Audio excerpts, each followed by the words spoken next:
Hubo un México donde el Día de Muertos sabía diferente, donde las ofrendas no solo tenían pan de muerto y calaveritas de azúcar, sino platillos ancestrales que se cocinaban una vez al año, recetas que se guardaban para esos días sagrados, sabores que conectaban a los vivos con los muertos. No estamos hablando de comida decorativa ni de tendencias gourmet. Estamos hablando de alimentos rituales que tenían significado, que se preparaban con devoción, y que desaparecieron junto con las abuelas que sabían hacerlos. Esos platillos ya no están en las ofrendas modernas. Se fueron con el tiempo, con la urbanización, con el olvido, y con ellos se fue un pedazo de nuestra tradición más profunda. Si alguna vez viste a tu abuela preparar platillos extraños para el Día de Muertos, si escuchaste hablar de comidas que ya nadie hace, o si te preguntas qué se comía realmente en las ofrendas antiguas, suscríbete. Aquí en México al día recordamos los sabores que nos conectaban con nuestros ancestros. Porque el Día de Muertos no es solo adorno y folclore, es una tradición viva que se está muriendo. Y cada platillo que se olvida es un hilo más que se rompe entre nosotros y los que vinieron antes. El mukbipollo era el rey de las ofrendas en Yucatán. Un tamal gigante enterrado bajo tierra, cocido con el calor de piedras ardientes. Imagina un tamal del tamaño de una olla, relleno de pollo, cerdo, tomate, epazote y envuelto en hojas de plátano. Pero no se cocía en vaporera como los tamales normales.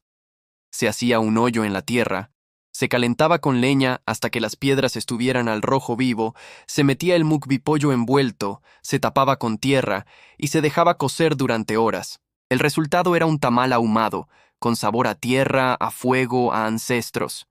Se preparaba exclusivamente para Hanal Pixan, el Día de Muertos maya. Las familias enteras participaban en la preparación. Los hombres cavaban el hoyo, las mujeres preparaban el relleno, los niños ayudaban a envolver. Era un ritual, no solo una comida.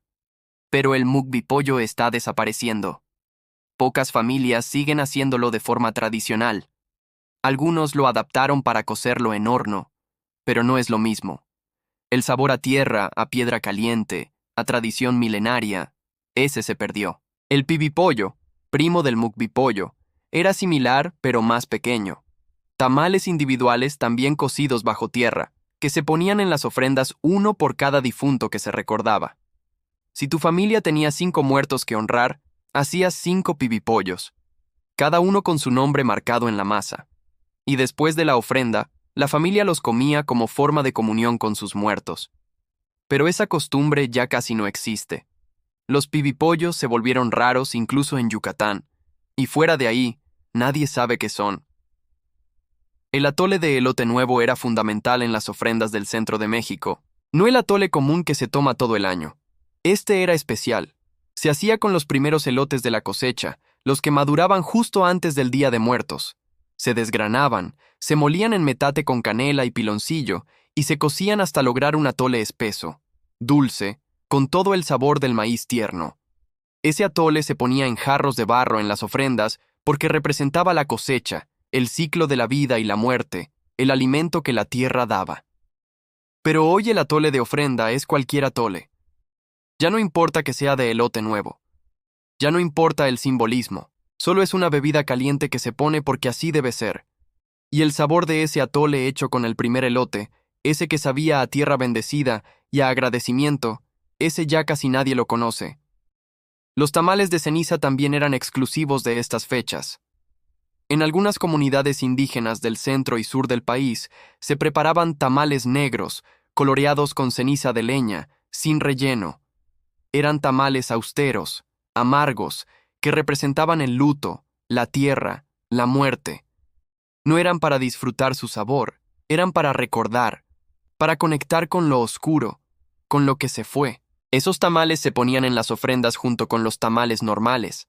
Los difuntos comían de los oscuros, los vivos de los otros. Pero esa diferenciación se perdió. Ya nadie hace tamales de ceniza.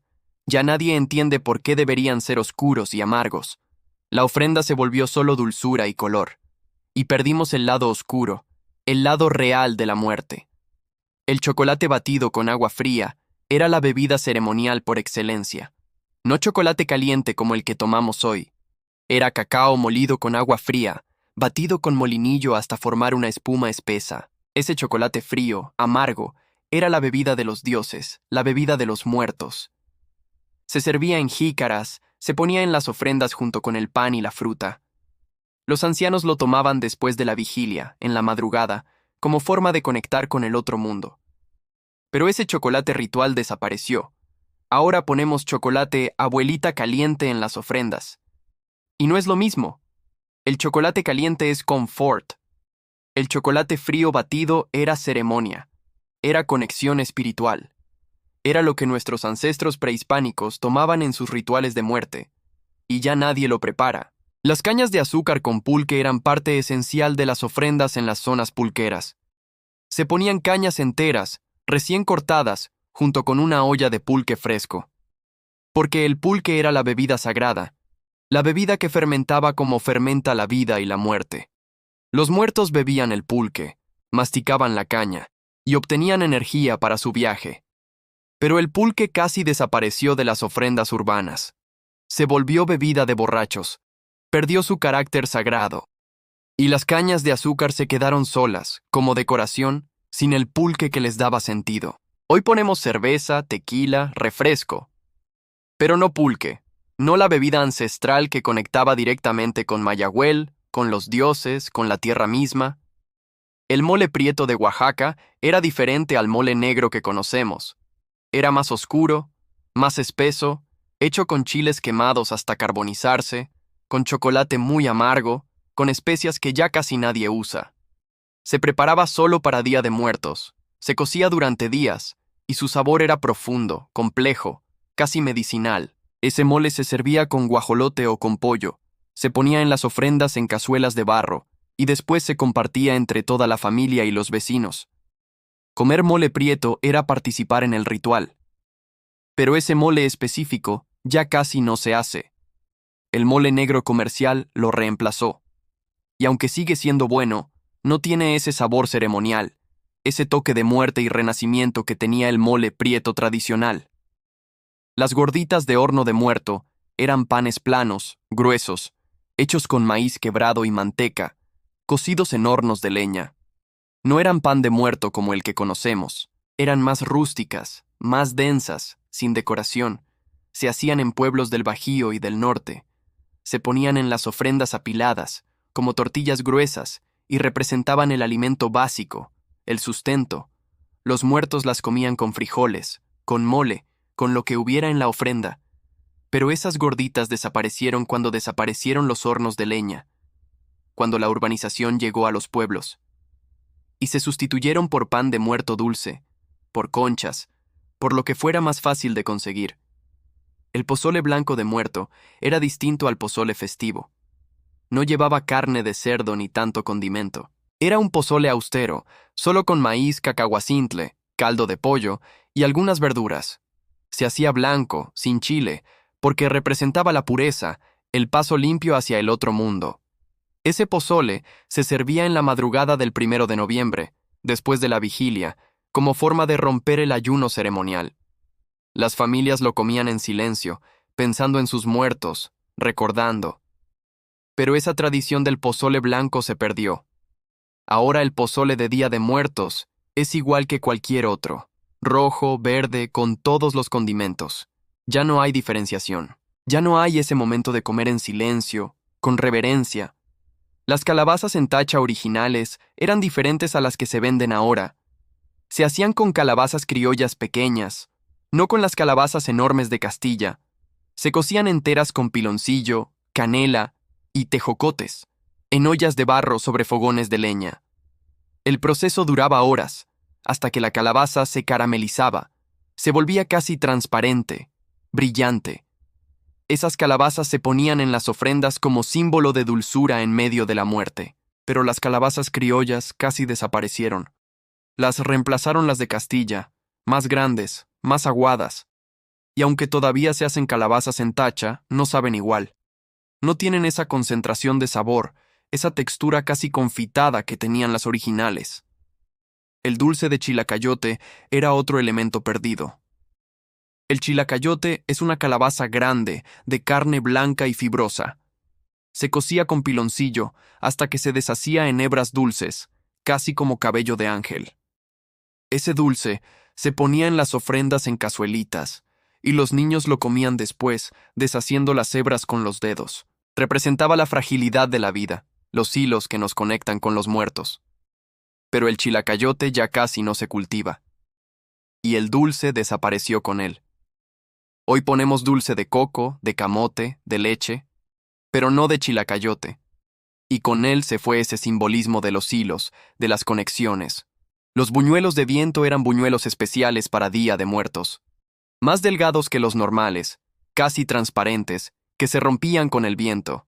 Se hacían docenas, se apilaban en las ofrendas y después se comían rociados con miel de piloncillo. Esos buñuelos representaban lo efímero de la vida, su fragilidad. Como la vida misma, se rompían con nada, pero hacer buñuelos tan delgados requería técnica, paciencia, experiencia. Y pocas personas hoy tienen esas tres cosas. Los buñuelos modernos son gruesos, resistentes, ya no se rompen con el viento, y perdimos ese recordatorio físico de la fragilidad. El pulque curado de frutas de temporada era fundamental. No cualquier pulque. Se hacía con las frutas que maduraban justo para estas fechas. Guayabas, tejocotes, tuna. Se maceraban en el pulque durante días y el pulque tomaba su sabor y su color. Cada familia tenía su receta, su forma de hacerlo. Y ese pulque curado se servía a los visitantes que venían a ver la ofrenda. Era la forma de compartir, de celebrar a los muertos con los vivos. Pero el pulque curado de ofrenda ya casi no existe. Algunos lugares lo venden, sí, pero ya no es ceremonial. Ya no se hace en casa con las frutas del temporal. Ya no tiene ese carácter sagrado. Las tortillas ceremoniales eran distintas a las de todos los días. Se hacían con maíz especial, guardado desde la cosecha anterior, bendecido. Se molía en metate, no en molino. Se palmeaban a mano por las mujeres más ancianas de la familia, y esas tortillas se ponían en las ofrendas todavía calientes, acabadas de salir del comal. Porque los muertos necesitaban comida fresca, hecha con amor, hecha con las manos de los que los recordaban. Pero esas tortillas especiales ya no se hacen. Las ofrendas modernas tienen tortillas compradas en la tortillería, o peor, ni tienen tortillas. Y se perdió ese acto de amor que era palmear tortillas para tus muertos. El café de olla ceremonial también era diferente. Se hacía con café recién tostado, molido a mano, cocido con canela de verdad, no la que viene en polvo, y piloncillo raspado del cono. Se cocía en ollas de barro durante horas, hasta que el café estaba tan concentrado que casi era como jarabe. Ese café se servía en tazas de barro, se ponía en las ofrendas aún humeante, con ese olor que llenaba la casa. Los viejos decían que el aroma del café era lo primero que percibían los muertos al llegar, que los guiaba de regreso. Pero ese café ceremonial, cocido por horas en olla de barro, ya casi nadie lo hace. Ahora hacemos café normal, o peor, café instantáneo, y lo ponemos en la ofrenda, y el aroma no es el mismo. Ya no llama a los muertos con la misma fuerza. Todas estas comidas tenían algo en común. No eran solo alimento, eran símbolos, eran conexiones, eran rituales. Cada platillo contaba una historia. Cada sabor tenía un significado. El Día de Muertos no era solo poner una mesa bonita con cosas que se veían bien. Era preparar alimentos específicos, de formas específicas, con ingredientes específicos, porque cada elemento tenía su razón de ser.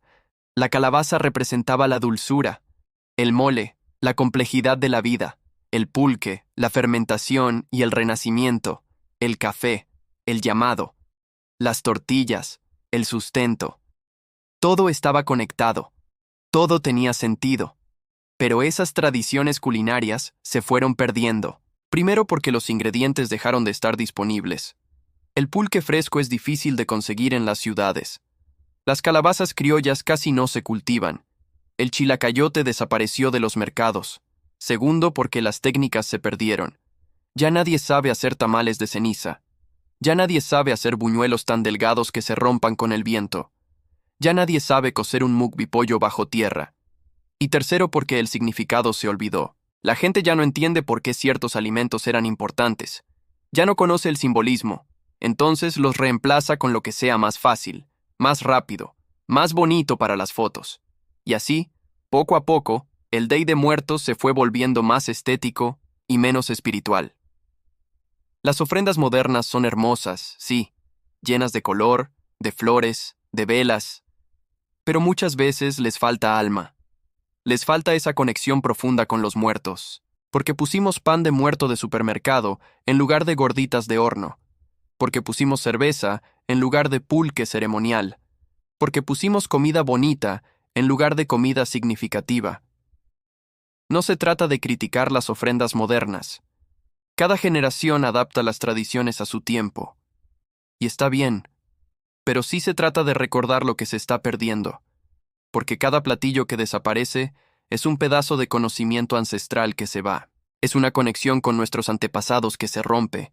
Es un sabor que nunca más nadie probará.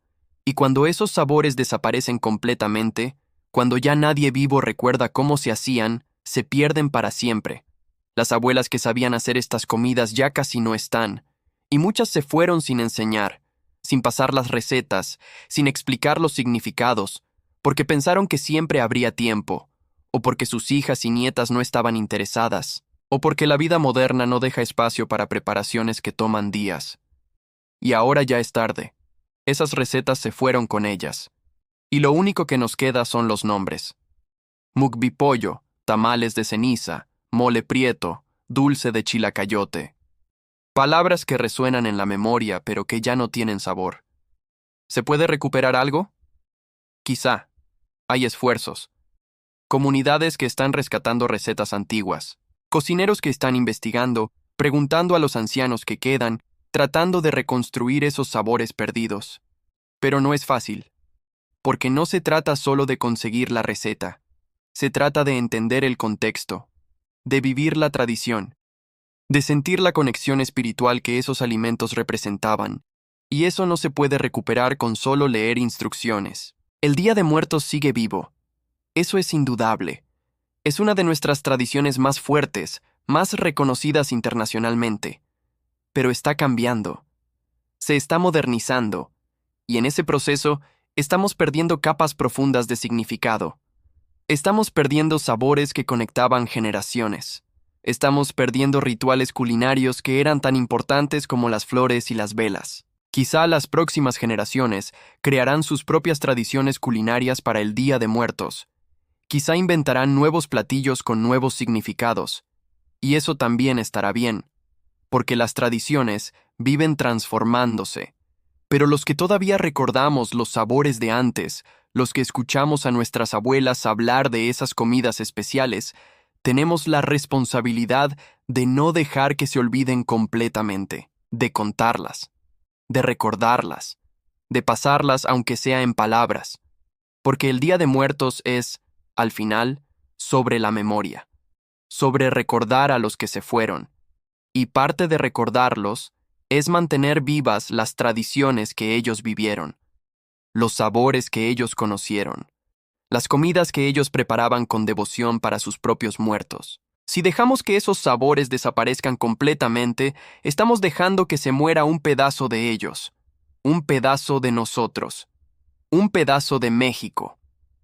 Si estas historias te hicieron recordar platillos que tu abuela hacía y ya nadie prepara, si te dieron curiosidad sobre tradiciones culinarias que se están perdiendo, suscríbete a México al Día.